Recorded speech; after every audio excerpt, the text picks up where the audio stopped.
Easily. अब इन सब चीज़ों में लेकिन बहुत सारे इफ्स एंड बट्स है और वहीं पे एक्सेसिबिलिटी की बात सारी आती है।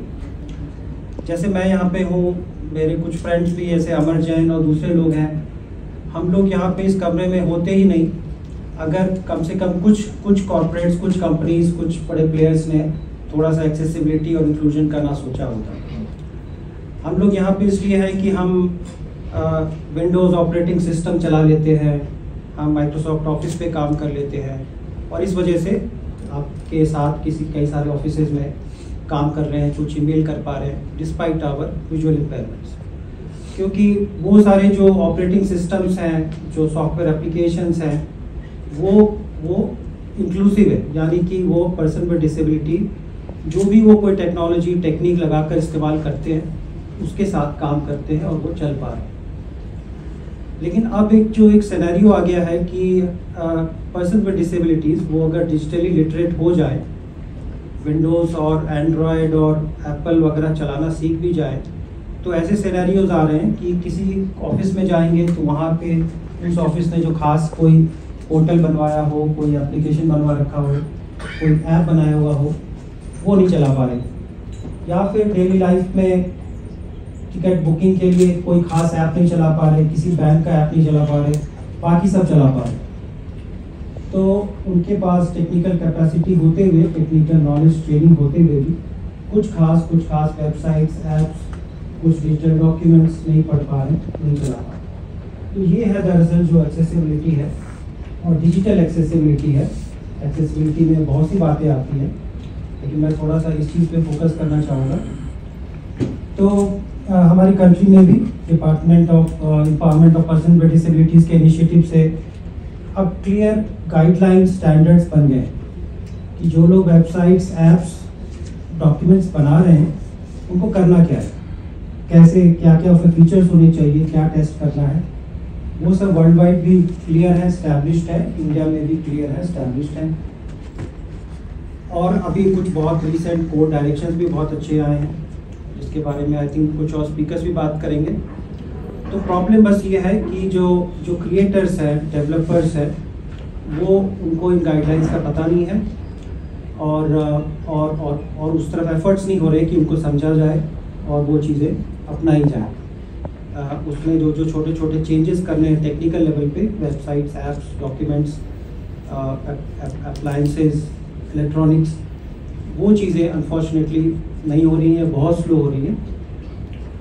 और इससे एक डिजिटल डिवाइड जैसा एक सिनेरियो क्रिएट हो रहा है कि बहुत big section of the population like is at that risk where उनकी एजुकेशन, उनकी लाइवलीहुड प्रॉस्पेक्ट सब कुछ डेंजर में है और वो अफेक्ट हो रही है।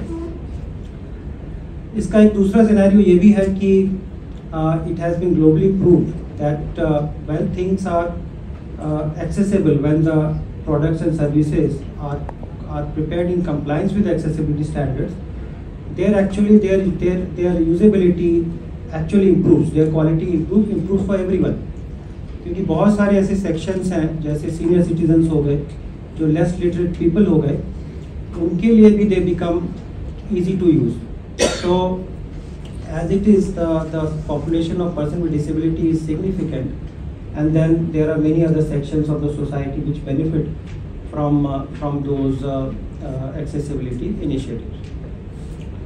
तो एक तरफ तो नई टेक्नोलॉजीज बनाने की भी ज़रूरत है, बहुत सारे ऐसे टेक्निकल चैलेंजेस हैं या पर्सन विद डिसेबिलिटीज़ के सामने कुछ टास्क है जो नहीं कर सकते, उनको ईज करने के लिए चाहिए। And at the same time जो एग्जिस्टिंग टेक्नोलॉजीज़ हैं, खास करके प्रोडक्ट्स एंड सर्विसेज हैं, उनमें एक्सेसिबिलिटी कंप्लायंस की एक बहुत ज़रूरत है और इस पे आज का दिन खास तौर से फोकस करने के लिए है।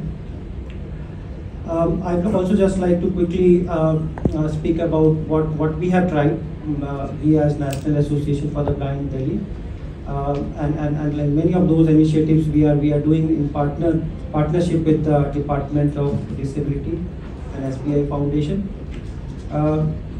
हम लोगों ने जो लोग के पास इंटरनेट ना हो या स्मार्टफोन ना हो, अफोर्ड ना कर सकते हो, चला ना सकते हो, उनके लिए इंफॉर्मेशन को एक्सेस देने के लिए हमने श्रवण IVR ऑडियो लाइब्रेरी शुरू किया है।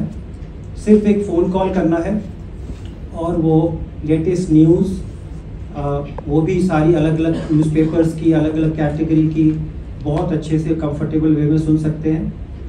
और साथ ही साथ बुक्स, एक text books, exam preparation material और फिक्शन, स्टोरीज, नॉवेल, सब कुछ श्रवण का एक फ़ोन नंबर है जो फ्री फॉर ऑल है, वो कर सकते हैं।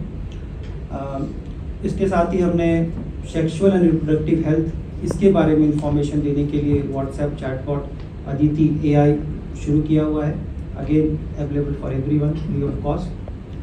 और अभी हम, जैसे आप सर ने बताया कि हम सुगम्य भारत ऐप के ऊपर काम कर रहे हैं, उसमें काफ़ी डेवलपमेंट्स हो गए हैं। उसका वर्जन जल्दी ही कभी रिलीज़ होने वाला है, जिसमें कि hopefully it will be like a one stop solution or one stop tool for person with disabilities to get access to information about jobs, scholarships, their entitlements, and also a way to kind of file grievances also.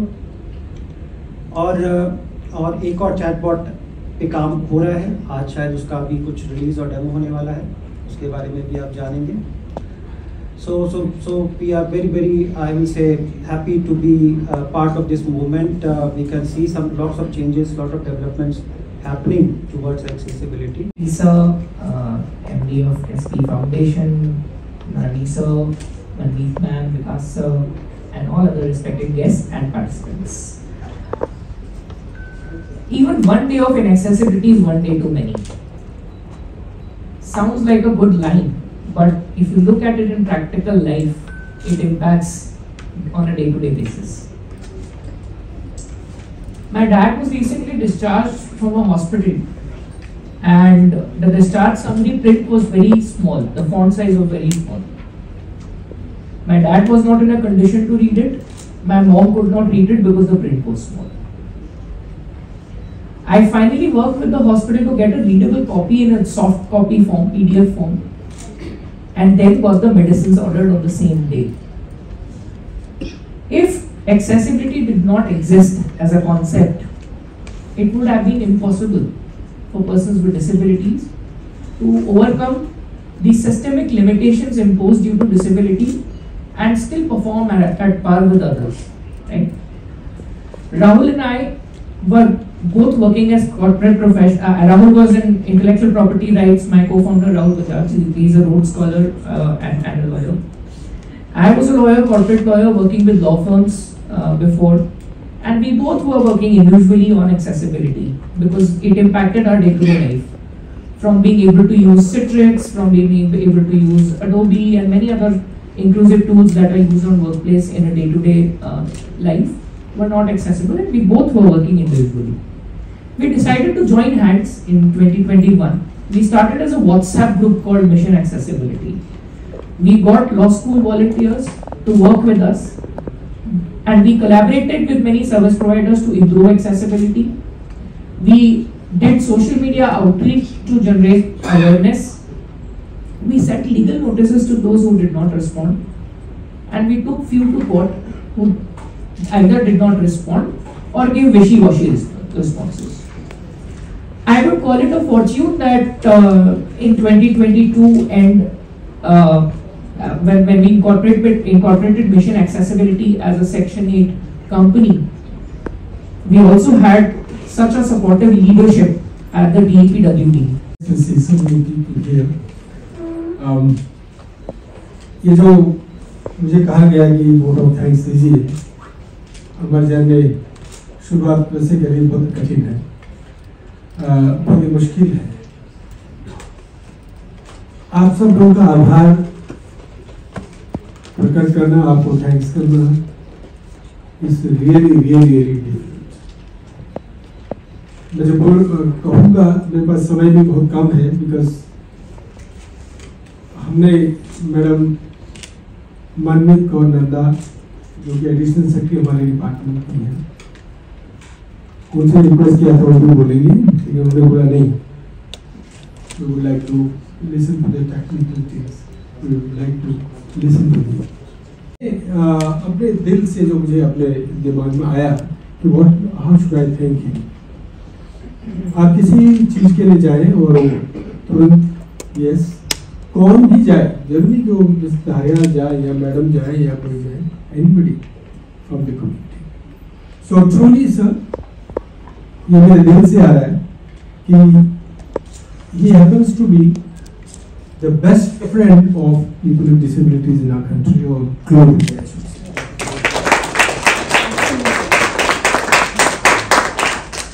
And sorry मैं सुहागा है कि उनके पास chief commissioner for persons with disabilities का भी charge है, and मुझसे ज्यादा आप लोगों को पता है एक्सेसिबिलिटी पे उन्होंने 155 departments and private organizations and all have been filed. ये बोल्डनेस किसी ब्यूरोक्रेट को बड़ी मुश्किल से, भगवान की देन है। मैंने सुना कि 50,000 भी उसको लगा दिया जिनने कंप्लायंस है, क्या तुम्हारे वेबसाइट एक्सेसिबल नहीं है। What better can we expect for this day कि डिजिटल एक्सेसिबिलिटी, वेबसाइट एक्सेसिबल नहीं होने की वजह से फाइन लगा रहे हैं। आपने बहुत सारे सर के अपने फ्रेंड्स होंगे, क्लासमेट्स होंगे। So thank you so much sir. Madam Manmeet Kaur, जब मैं गया था कि ऐसे करना है, इनफैक्ट आई वुड व्हाट्सएप सब लोग again accessibility, digital accessibility quickly, तो मतलब वो मीटिंग में थी शायद दिन भर में, जैसे ही देख खुला होगा तो तुरंत उन्होंने जवाब दिया, डिस्कस किया, सर से डिस्कस किया, फाइनल डिसीजन। संजय प्रकाश सर जब उन्होंने अपने स्पीच में बोला, इनफैक्ट सर ये आइडिया आप लोगों का था, हमें इतनी खुशी हुई कि आप लोग ये कह रहे, एंड मैडम मनमीत ने ये बोला था कि एसबीआई फाउंडेशन ये तो नहीं करते, ऐसी कॉन्फ्रेंसेस को फंड नहीं करते हैं। When I mentioned to him कि हमारी मैडम ऐसे बोल रही थी, तो he said ये एक्सेप्शन है क्योंकि डिसेबिलिटी का matter. So we should be thankful to you and your team sir। आपके वीपी साहब इधर हैं, बहुत तंग करता रहता हूँ, थोड़ा सा दिक्कत आती है, सब लोग बोलते सर अब आपका नंबर आ गया, आप कहिए। कल IIC में मुझे ऐसे हुआ था, अपना चेक लेकर के मैं घर से आ रहा था, आई रीच्ड होम, इनका नियम है, कुछ कानून है, पैसा आने में टाइम लग गया, तो I took out my cheque, I said I will pay. तो रास्ते में प्रशांत का टेलीफोन आ गया, नहीं सर आ गया, and they were also so cooperative, IIC, thanks to IIC people. इस बनाई थी मैत्री, तुकाराम भी, प्रशांत, निर्भय प्रशांत एंड दिव्या द्विवेदी, बहुत सारे लोगों को मैं जानता हूँ, कृतिका, भूमिका, all these from different organizations. What I saw is that they were working as if they were working in a war room. It was really like a war room. And माहौल भी ऐसा था, आप सब जानते हैं कि कॉन्फ्लिक्ट हो रहा था, और मैं यहीं पे I think I should thank almighty that ये कॉन्फ्लिक्ट खत्म हो गया, बिकॉज उसकी वजह से हम सोच रहे थे how many people will be able to land SBI Foundation itself in Bombay, whether they will be able to come here. So therefore, ईश्वर को हमारा बहुत बहुत धन्यवाद है कि हम इधर बैठे हैं। सर ने बोला बनाइए आप ये बना करके, and you know most of the people you will see the government of India, the Department of Empowerment of Persons is a different department. नहीं तो bureaucrats would not come. Can you imagine? हमारे पास stage भी नहीं है आज, हमने थोड़ा सा ही डिफरेंट बनाया। Again we thought we will do this.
opportunity to make a chatbot for Divyangjan people.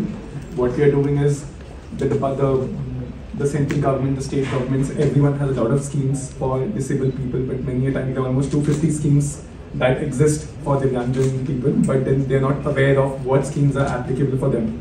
The idea was, can we make a bot, both voice-based bots, WhatsApp-based bot, that Divyangjan people can access and get to know about the schemes that are relevant for them. So we'll play a demo of the scheme of the bot that we are working on, but the main features of the bot are, it gives personalized scheme recommendation for Divyangjan people. So for example, if a person says, I'm 20 years old, and is there a scholarship scheme that is applicable that will help me in my college education? The bot will ask some basic questions around their family income, age, and then recommend some 3-4 suitable schemes that the Divyangjan person can look up at. Second, I think as Secretary Sir said, many times people might ask the bot multiple other questions. For example, what happened to my UDID application? Where is it stuck? Or I went to a place and it did not have the right accessibility platform. So can I file a complaint? So to handle these queries, the bot will also direct them to, for example, Sugamya Bharat app. Okay, so you have accessibility related complaint, please go to Sugamya Bharat app. Or if you want to file a complaint with CCPD, you can visit their website. So the idea is the bot gives a scheme recommendation to the user, at the same time also redirects them to the right other platforms which many departments and NGOs are working on.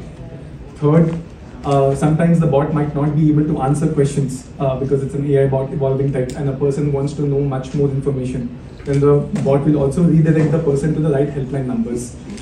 Be it, for example, scholarships, education, there are multiple helpline numbers functioning across the country by the department, by NGOs. The idea is the bot can give them the right numbers to talk to a human. And the one other feature of the bot is we support 10 Indian languages. So currently it's English, Hindi, but then the bot can answer in Bengali, Tamil, Telugu. The idea is it becomes accessible to all people across all regions of India. Schemes मिली हैं। मैं पहले 3 schemes की details दे रही हूँ। पहली scheme दिव्यांगजन स्वावलंबन योजना।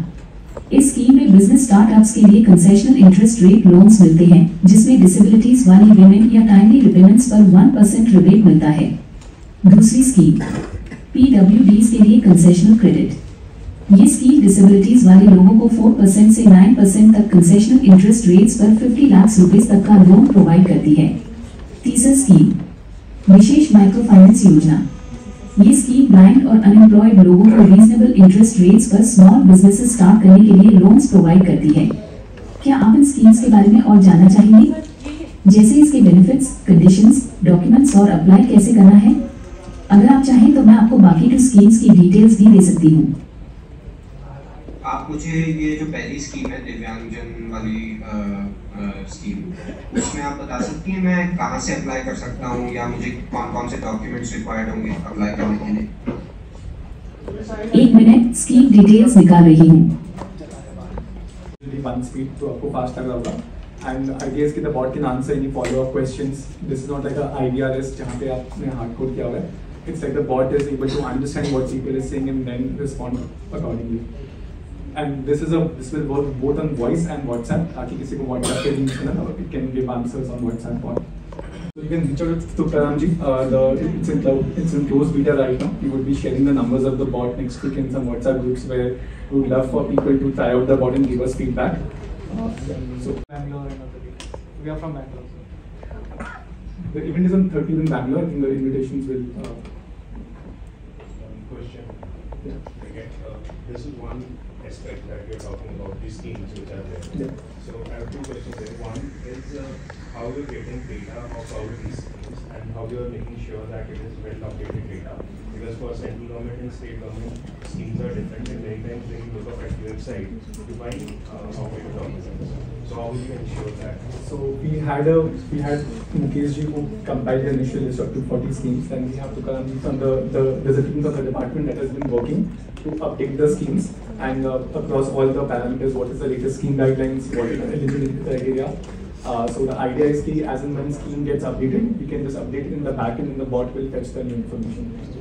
On this we will tell one thing, that for Government of India schemes we are feeding the bot or the AI full guidelines, Many state government schemes are actually in regional languages also. For example, Tamil Nadu runs a lot of schemes and all the guidelines are in Tamil. Gujarat runs a lot of schemes there in Gujarati.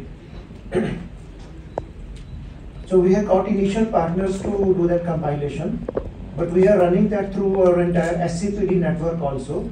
So we have shared this document across SCPDs and we got it very advanced. But you are right, many times the schemes go out of date, etc. So that will happen in a few cases. But that's why probably at some point the bot will also send out the URLs of those particular scheme guidelines on the state websites. So that, and the bot will at some point put a disclaimer also. Actually इस link पे जाके मैंने link आपको WhatsApp कर दिया कि ध्यान से देख लीजिए एलिजिबिलिटी क्राइटेरिया और कि आप लेटेस्ट गाइडेंस को देख लीजिए. Initially, there will also be two people who will be scrounging the websites over a period of time to update that data. But it is, of course, comes with a disclaimer of a particular data. States का हमने initial round SCPD से भी wait कराया था, but कहीं कहीं गलती हो सकती है. So if service providers want to update their information on this bot, is there any provision for that? Service providers like Union Bank ने अपना like banking sector or someone is innovating with these services in digital space. Like Swiggy ने कोई नया feature लेके आया है for persons with disabilities and they want to update this. So are you providing some SOPs for that as well? ये good idea. इसमें करते हैं कि नया कॉर्पोरेट सेक्टर भी कुछ ला रहा है, कोई नए प्रोडक्ट्स ला रहा है, कोई लेट अस से someone has launched on paid basis goggles for the blind with AI और कि हमारा बॉट अगर कुछ नहीं भी कोई प्राइवेट प्रोडक्ट है कि मेरे लिए मेरा बजट 10,000 रुपये का है तो ये वो भी बता दे. कोई बोले कि मुझे ठीक है मेरी इनकम ज़्यादा है, मुझे गवर्नमेंट स्कीम में व्हील चेयर नहीं मिलेगी पर मुझे अच्छी व्हील चेयर चाहिए, कहाँ मिल सकती है मेरे शहर में, कौन सी कंपनी की मिल सकती है.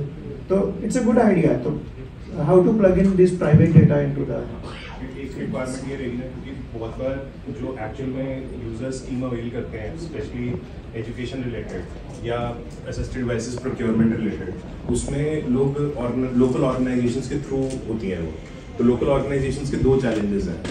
जैसे वन कि वो अपनी अवेयरनेस स्प्रेड नहीं कर पाती हैं और second as a user sorry mix करिए पॉइंट. द फर्स्ट चैलेंज तो यही उनका कि वो अवेयरनेस नहीं स्प्रेड कर पाती. तो सेकंड अगर इससे यहाँ वाले इंटरफेस से if we can have such a provision कि मैं एज अ ऑर्गेनाइजेशन अपनी स्कीम को अपलोड कर सकूँ ताकि सब तक इन्फॉर्मेशन पहुँच सके और यूजर्स उसका डायरेक्ट एडवांटेज ले सकें. Sir, I would like to add to this कि अगर एज अ यूजर मैंने कोई सर्विस यहाँ पे यूज करी और मैं उसका अगर फीडबैक भी देना चाहूँ कि whether the information was correct and it was useful for me और नॉट, मैं रेटिंग करना चाहूँ वैसा भी हो जाए तो इट विल बी हेल्पफुल. बिल्कुल वो हम बात हो रही है कि बॉट के बाद में आप बता दो ताकि बॉट की जो भी कमी है वो भी बता दो और उसकी मेमोरी भी बढ़े. हाँ बहुत और सुधरता जाएगा अपने आप जैसे जैसे फीडबैक मिलेगा डेफिनेटली. और दूसरा जो आपने बात कही कि हम प्राइवेट जो प्रोडक्ट्स एंड सर्विसेज हैं या NGOs के हैं, how do we promote it on our government network. हमारी वेबसाइट पे भी हमारी इंटरनल चर्चा हुई कि अभी हम सिर्फ गवर्नमेंट स्कीम्स के बारे में बताते हैं. हम NGOs के बारे में अपना NGOs ब्रोशर चढ़ा सकें या प्राइवेट कंपनीज भी अपने ब्रोशर चढ़ा सकें और उसमें हम फिर बिना वेटिंग के करेंगे. कोई ये नहीं कहना चाहिए कि मैंने आपकी गवर्नमेंट वेबसाइट पे आके ये व्हीलचेयर प्राइवेट वाले से ले ली, ये गड़बड़ निकली, या तो NGO ये तो बहुत ही बंडल टाइप NGO आपने इसको कैसे स्पेस दे दिया. तो हाउ डू आई चेक कि बंडल NGO बहुत अच्छी NGO, sorry for this language but it's a very mixed bag obviously. But in this case, user feedback. So how do we rank NGOs and how do we only put अच्छे NGOs का चीज डालें या अच्छे product डालें? I don't know, but definitely ये need जो है. So on another note, there was a suggestion from Vivek that for some schemes, can we also know the eligibility of people beforehand and also do outbound calls to sensitize them that here you can get more and more information as schemes are updated. But ये ना थोड़ा सा internal कर रहे हैं. Now I have data of 1.2 crore UDID cards. उसमें अभी हमने मोबाइल कंपल्सरी किया 6-8 महीने पहले से. So probably there are 40 lakh mobile numbers in that database. Let us say कोई विजुअली इम्पेयर्ड लोगों की नई स्कीम आई, हमने एक्चुअली ट्राई आउट किया है to send bulk SMSs out to those UDIDs who fit into that age criteria, gender criteria and etc. और उनको उस चीज़ का बता सकते हैं. पर वही है कि let us say someone launches a product for visually impaired people, they tell us कि आपके पास इस एज रेंज में विजुअली इम्पेयर्ड इस परसेंटेज डिसेबिलिटी के लिए मेरा प्रोडक्ट फिट है। आपके डेटाबेस में ऐसे 4 लाख लोग हैं मोबाइल नंबर वाले, इन 4 लाख को SMS आप भेज दीजिए। तो वैसा अभी हमने ट्राई नहीं किया प्राइवेट के लिए, but this is something which definitely would be useful to the community and to the companies and to the NGOs। Maybe on payment basis जितना हमारा खर्चा आता है NIC का SMS गेटवे का, maybe we will do, we can probably do that. Similar to an SMS, the only difference is that there's a database being built so by people, the moment they get an SMS, they can ask for it. थोड़ा सा इसी पे जो धरियाल साहब और इनकी technical team और प्रशांत वगैरह से बातचीत चालू है कि सुगम्य ऐप में ही ये चीजें सो फ्री ऑफ कॉस्ट भी हो जाएगा कि आप भी अपना उस सुगम्य ऐप पे जाके एक बार अपना UDI की बता दो, सो ऐप नोज कि आपका disability percentage, as profile etcetera, and then you can see कि मुझे इस टाइप की चीज़ों का नोटिफाई करते रहो, तो आपको अपने पसंद की नोटिफिकेशंस आती रहे। तो ये हमारी बातचीत चालू है इसमें बिल्कुल, क्योंकि ये एक लेयरिंग है थोड़ा सा गवर्नमेंट और इसके बीच में NAB ऑपरेट करेगा, तो सो प्राइवेट सर्विसेज को भी मे भी इस पर लोड कर सकते हैं। उसमें नोटिफिकेशंस आ जाएंगी बिना खर्चे वाली, और बाकी लोग भी परेशान नहीं होंगे SMS से। तो यू कैन ऑप्ट इन कि मुझे इस तरह के नोटिफिकेशन आते रहे, आ जाएंगे।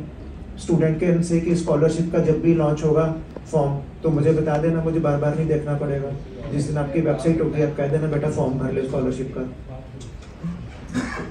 So I have a question. Is there any indication? Sorry, who is speaking from where? Acha, yes. Yes. Is there any indication for the user that they are speaking to a bot? इसमें yes. पहले आप जब कर रहे हो तो वो जब इंट्रोड्यूस करेंगे they should definitely clarify that they are not a human agent, that they are a bot. बिल्कुल assistant from the department, ऐसा भी we can say. We have recently with Chetan and his team and the Ability Network, all the people. I have attended 3-4 events with them also, and in fact the list of helplines we compiled together that has been fed into this bot also. So we are working very closely with them.